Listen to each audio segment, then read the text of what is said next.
2001, Uma Odisseia no Espaço é um renomado filme de Stanley Kubrick. O filme é baseado no conto de Arthur C. Clarke, A Sentinela. Tal conto deu origem ao filme e ao livro, ambos com o mesmo nome. O título do filme se dá porque, em meio à Guerra Fria, eles acreditavam que, em 2001, o mundo já possuiria as tecnologias avançadas que são mostradas no filme. Algumas delas se tornaram verdade, não em 2001, mas na primeira década do século, como por exemplo, as comidas que saem de máquinas, videoconferências e etc. Já Uma Odisseia no Espaço é uma alusão à Odisseia de Homero, onde um homem se aventura por lugares desconhecidos. No filme, o desconhecido é a evolução humana, e cá entre nós, o sentido do filme também. Clarke disse uma vez que não teria cumprido seu trabalho se alguém entendesse o filme na primeira vez que o visse, e muitos acreditam que o trabalho em conjunto de Kubrick e Clarke resultou num dos melhores e mais geniais filmes da humanidade.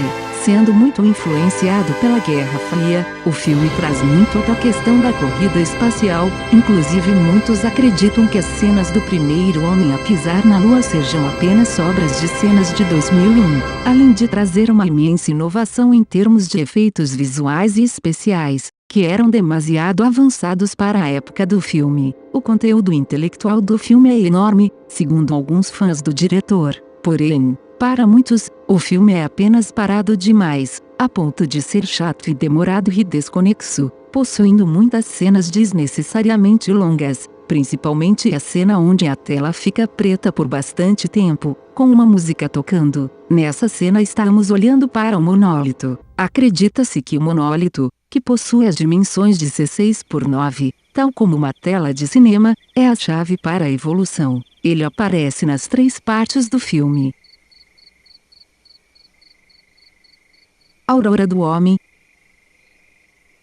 Nessa parte temos um monte de macacos brigando até que um começa a apanhar para um outro que o bate com um osso. Logo após o grupo de macacos derrotado faz contato com o monólito e evolui, e então vamos para a segunda parte do filme, a MT-1. Nessa parte humanos em naves espaciais vão da órbita da Terra para a Lua no ônibus lunar, pois na Lua foi encontrado um artefato de mais de 4 milhões de anos, o monólito. Descobrem que o monólito envia sinais de rádio para Júpiter, e então 6 astronautas embarcam numa nave para lá, dando início a uma nova parte do filme.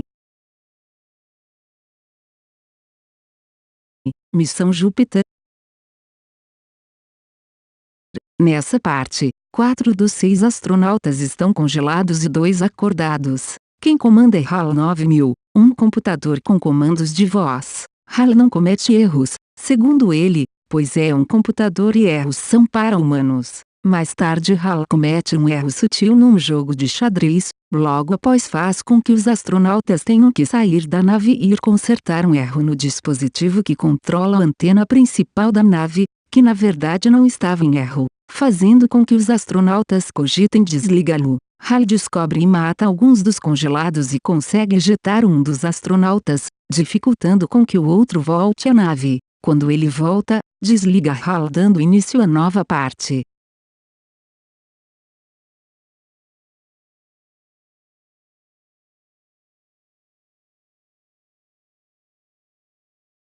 Júpiter e além do infinito. O astronauta deixa a nave principal com uma extranave, encontra o monólito na órbita de Júpiter e é puxado para uma viagem em que há muitas luzes coloridas e nada se entende, até que o astronauta se encontra num quarto, sentado numa mesa comendo e quebra um copo. Muitos acham que esse copo é uma alusão à tradição judaica onde se quebra um copo para marcar o início de uma nova era. Logo após o astronauta se vê mais velho deitado, o monólito aparece. Ele tenta tocar e morre. Então temos a imagem de um enorme feto, que muitos acreditam ter a sabedoria de um velho e o potencial de evolução de uma criança, significando que o humano evoluiu. Fim do filme.